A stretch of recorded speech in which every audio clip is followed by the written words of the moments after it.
Hi guys, it's me, Easy here, and welcome to what are we doing again? I forgot. What are we doing? Tell me, please. We're doing a collab. Oh, a collab. Yes, we're doing a collab with this guy named what's your name again? Mackenzie H. Mackenzie. That's my name. Mackenzie H. We're doing a collab with Mackenzie H because, because we know each other at school, because we go to the same high school. Convenience. Yes, I don't know. And also, I haven't done a video in a while. At the time of recording this, I still haven't worked on a video that I'm probably going to publish. Probably going to put out before this video. Yeah, you probably won't know it. Anyway, what should we talk about? FNAF? Because I mostly do FNAF. FNAF. Yes, FNAF. What should we talk about? Like, anything? Because, yeah. Well, if I'm right, we both have some theories. Oh, yeah, I'm the first person to find out who the puppet was. Cough, cough, you people. I'll actually talk about it real quick. So basically... Link in description! Yes. Maybe, I don't know. I just want to delete all my videos and just quiet myself to sleep. Anyway, okay, so 2 days after being, when the game, Pizza Day Simulator came down and I beat in the game, I was sitting on my bed. I was bored out of my mind. I couldn't sleep, and I'm like... I started reading, the Silver Eyes, or was it the Twisted ones? I can't remember. I'm like, I was looking at Charlie's name. The Twisted Eyes, I'm pretty sure. Yeah, you were reading the Twisted Eyes. No, the Twisted ones. The Twisted ones, yeah, I think I was. And I'm like to myself, what if... Wait, and my brain clicked. Because I remember, I think, yeah, the tape guy mentioned something about, his friend going to hell. Old friend, and was showed William Afton, and my mind clicked because Henry and William Afton were friends in the book.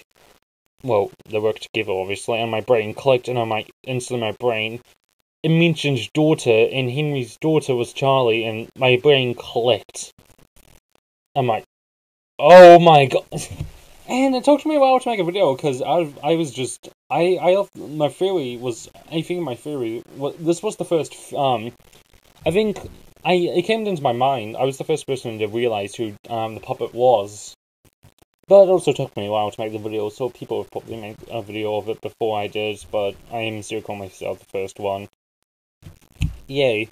Also, I have another theory about Foxy and why he's out of service. It's mentioned in the FNAF 1 phone call that, it's 1993, and the place is closing. I think it's November, if I'm correct, during the FNAF 1. And it's Wait. Yeah, I think, it's November. November 13th. Yeah, that is. Yeah, anyway, it's nearly the end of the year, so what's the point of fixing Foxy? And people who still think Foxy did the Bite of A7, are you people, taking the bit of the... Yeah. Do you have any theories?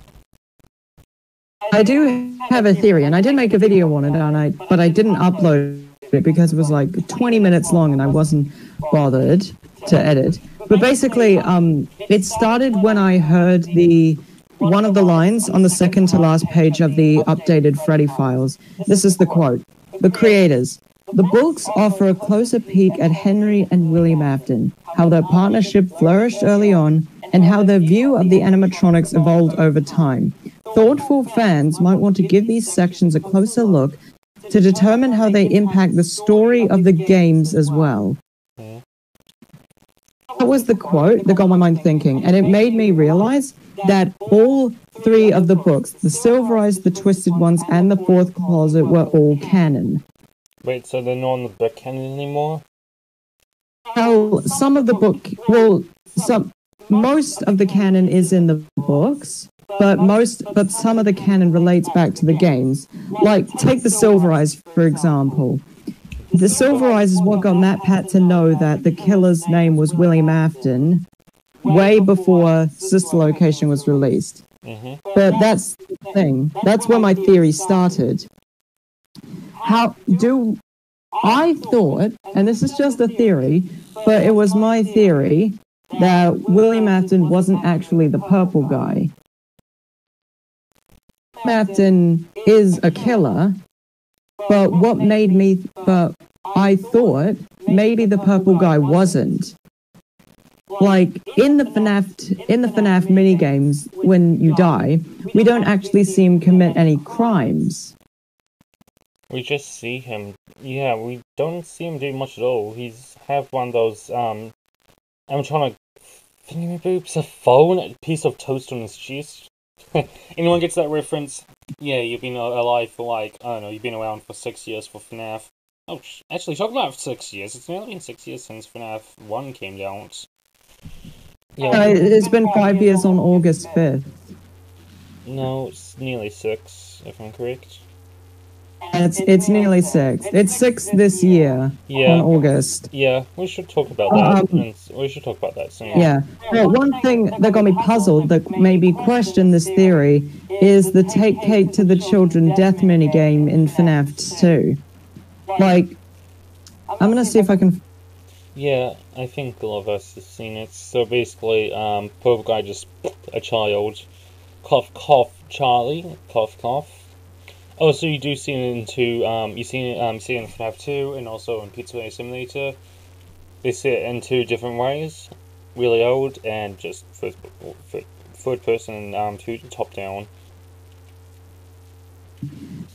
So here's the quote that got me to question this theory.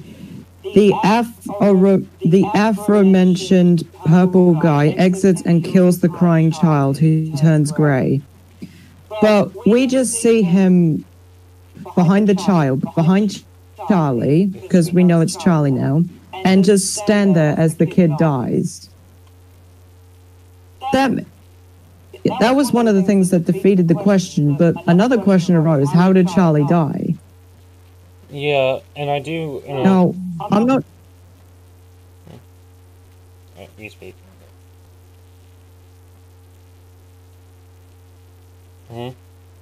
Now, yeah, it was one of the things that destroyed my theory yet again. It got to question my theory. How did the crying child die? Like, if I didn't kill him. Now, the thing is, Purple Guy... It's been confirmed that Purple Guy is William Afton. And this is going to enrage some people, because we know that William Afton is the killer from the book series. But nowhere do we see him commit any crimes. Yeah, sure, there's like, either it was in FNAF 2 or 3. Let me just have a quick look.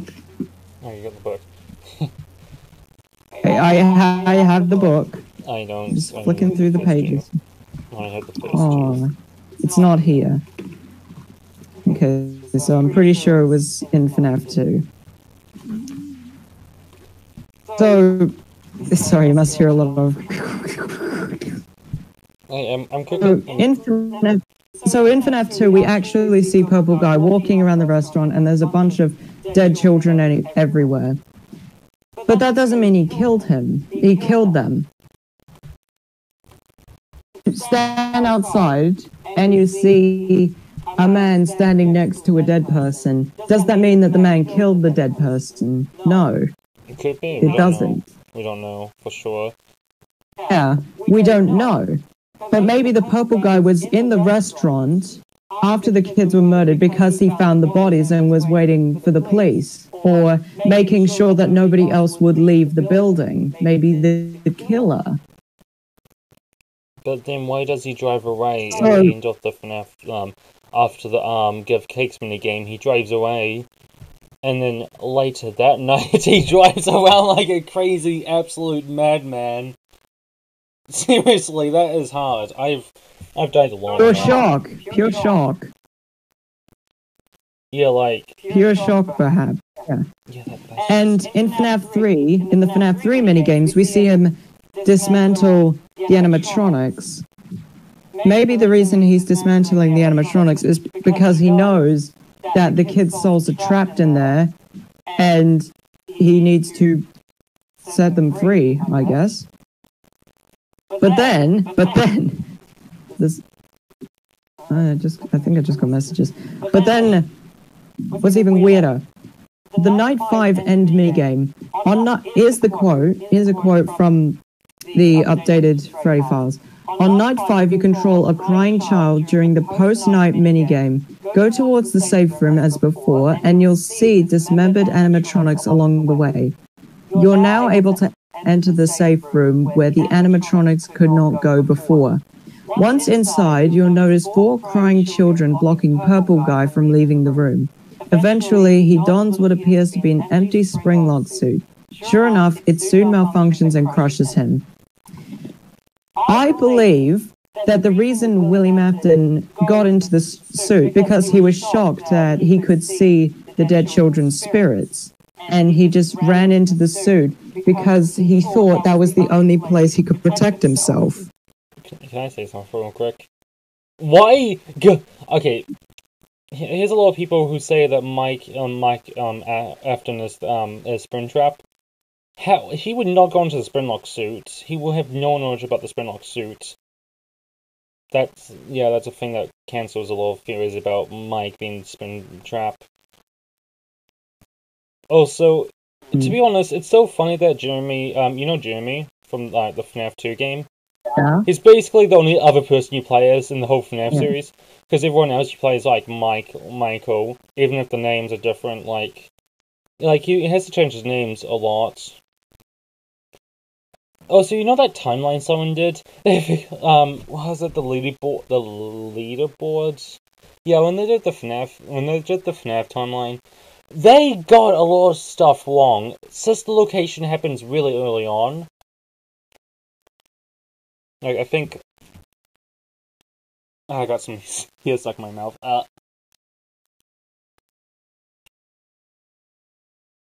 Yeah, continue with your theory real quick.